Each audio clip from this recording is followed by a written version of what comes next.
My dear people of God, God is trustworthy. He is reliable because He does not lie. He does not cheat. Therefore, we can and we should trust Him no matter what. No matter whether the path ahead of us is certain or not certain. No matter how difficult has our past been, but we are called to trust Him because of the nature of God, because of who God is. He is trustworthy. And the passage, the gospel that we have just now read, the one verse shows the trust of Saint Peter. Because Peter has been trying whole night and he could catch no fish. But when Jesus tells him to do, and we should remember one fact here, that fishing is not the profession of Jesus, but it is Peter's.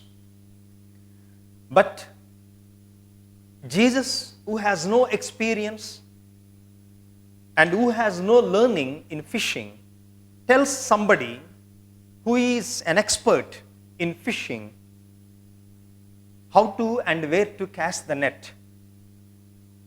When that is the faith and trust of Peter. You know what he said in the 5th verse? Master, we have worked all night long but have caught nothing. And the remaining verse is very important to us.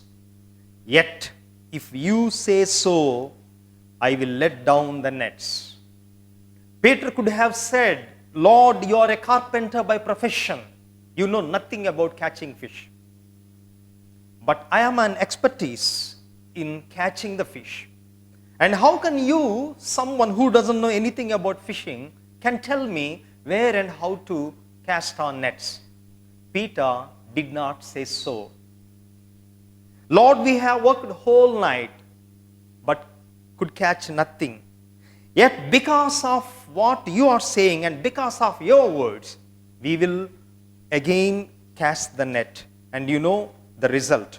They caught so many fish that their nets were beginning to break.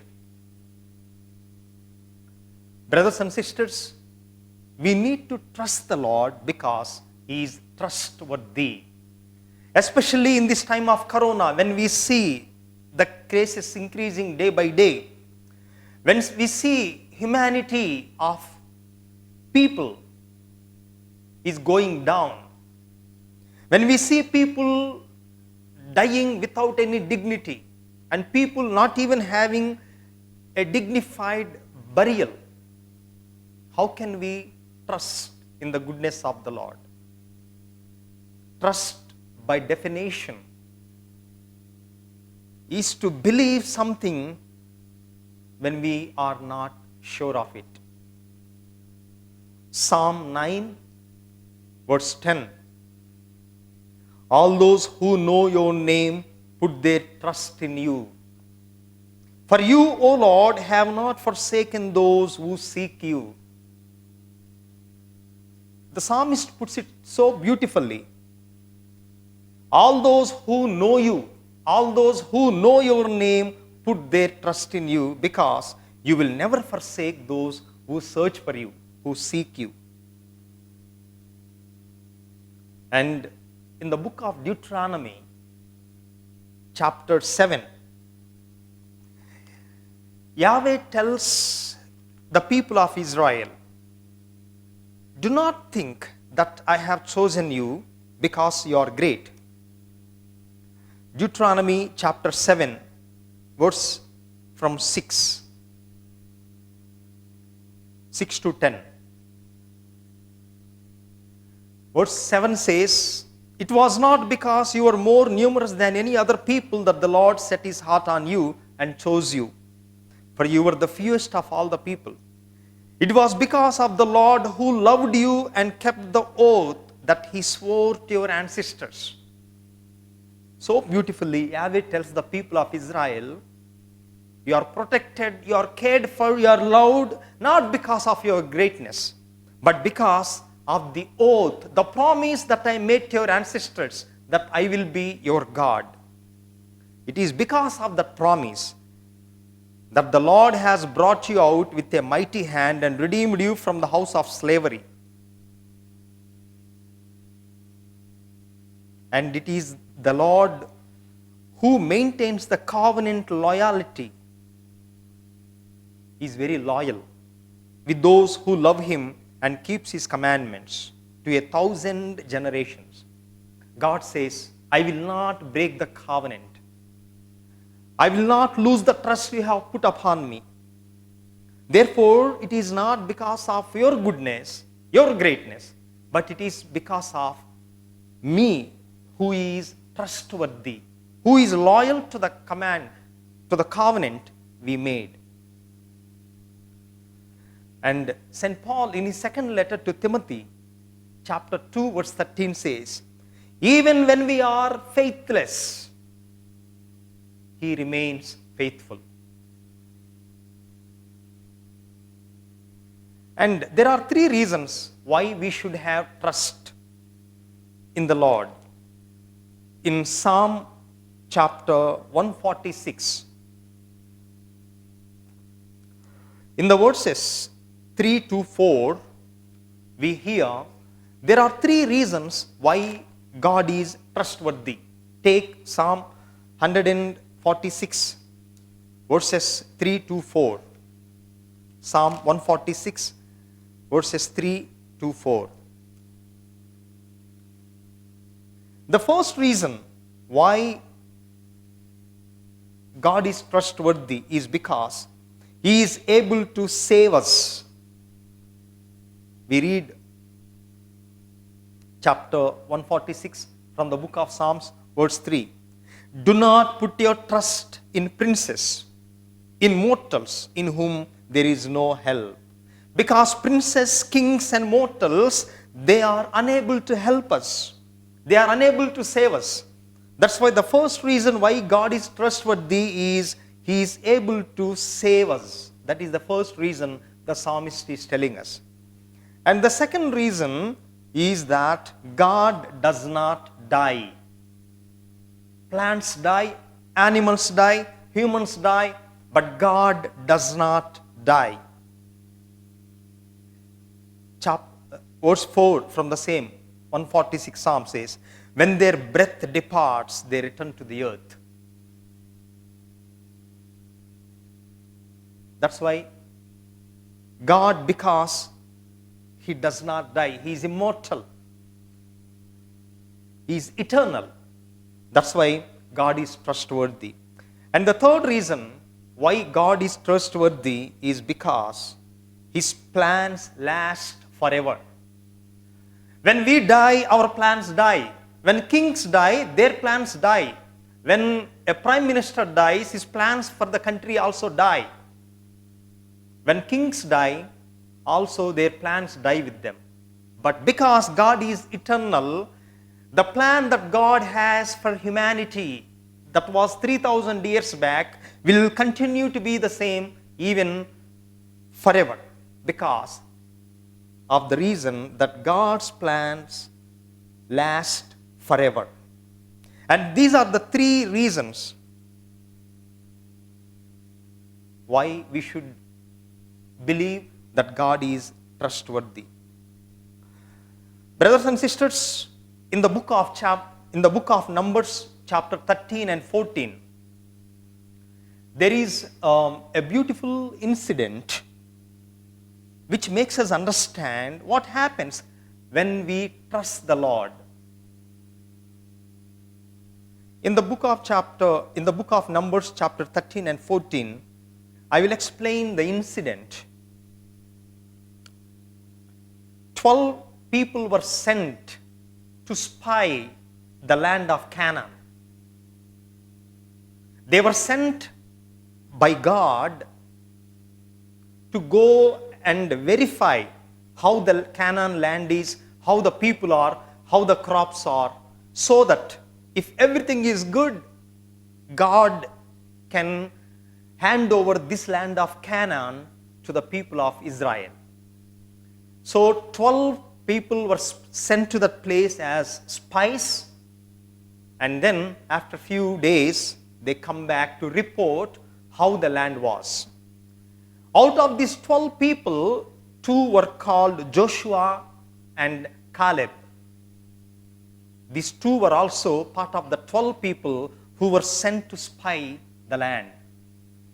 So when the 12 people came back to report about the land of Canaan, 10 of them said, you know, the land and everything is good, but we cannot conquer and occupy them because these people living there, they are very powerful and mighty. And there is no way we can conquer that land. That was the report given by the 10 people. But then Joshua and Caleb gave the opposite report. They said, there is a beautiful land, good for crops, and there is nothing that can stop us from conquering the land because the Lord is with us. Yahweh is with us. Therefore, we can conquer the Canaanites. We can conquer the land of Canaan. And there is a beautiful verse in chapter 14, verse 9. Joshua and Caleb talking about the gods whom the people in Canaan land were worshipping. Joshua and Caleb talks about those gods. They said, those gods whom the people are worshipping there, they have abandoned the people and they went on their way. But for us, we have our God who is always with us. And that is the different reports. 2 reports given by, on the one hand, 10 spies on the one hand, and by Joshua and Caleb on the other. And Yahweh was so pleased with Joshua and Caleb. He said, he cursed all other people. Only these 2 will land in the promised land. And as God promised, only Joshua and Caleb entered the promised land. My dear brothers and sisters, what happens to us when we see our God as trustworthy? We inherit the promises made by God. But many times, our faith is not up to the mark. We tend to not trust God in the times of difficulty. In the times of uncertainty, we lose our trust in the Lord.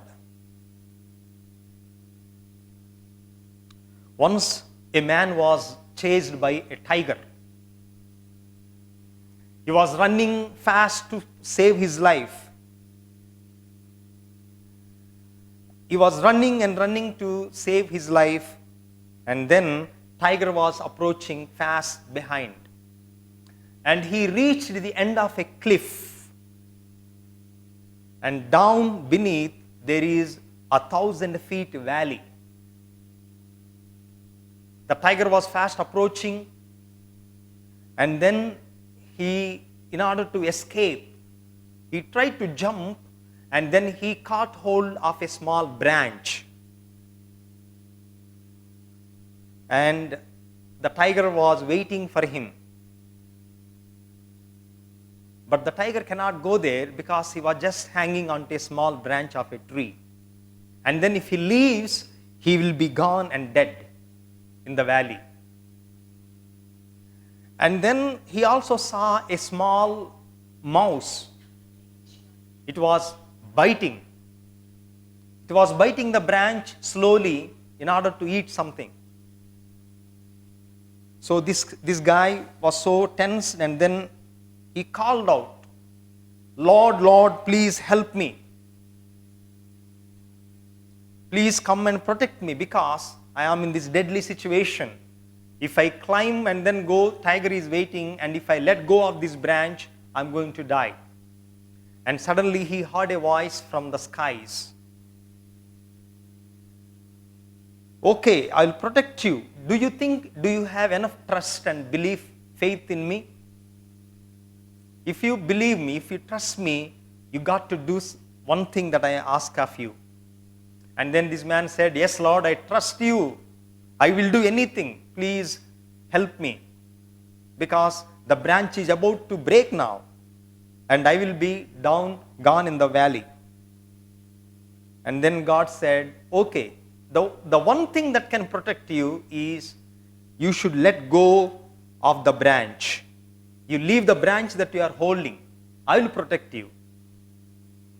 Then the man said, Lord, excuse me. And then he stopped talking to God and he said, hello, is there anyone up there to help me apart from God? So he lost his trust in the Lord, my dear brothers and sisters. Right now, the situation of the world is the same. In the context of Corona, we are covered with fear and uncertainty. And the Lord says, you let go of the branch. I will protect you. How many of us have the faith, have the dare to do it? Let us examine our lives.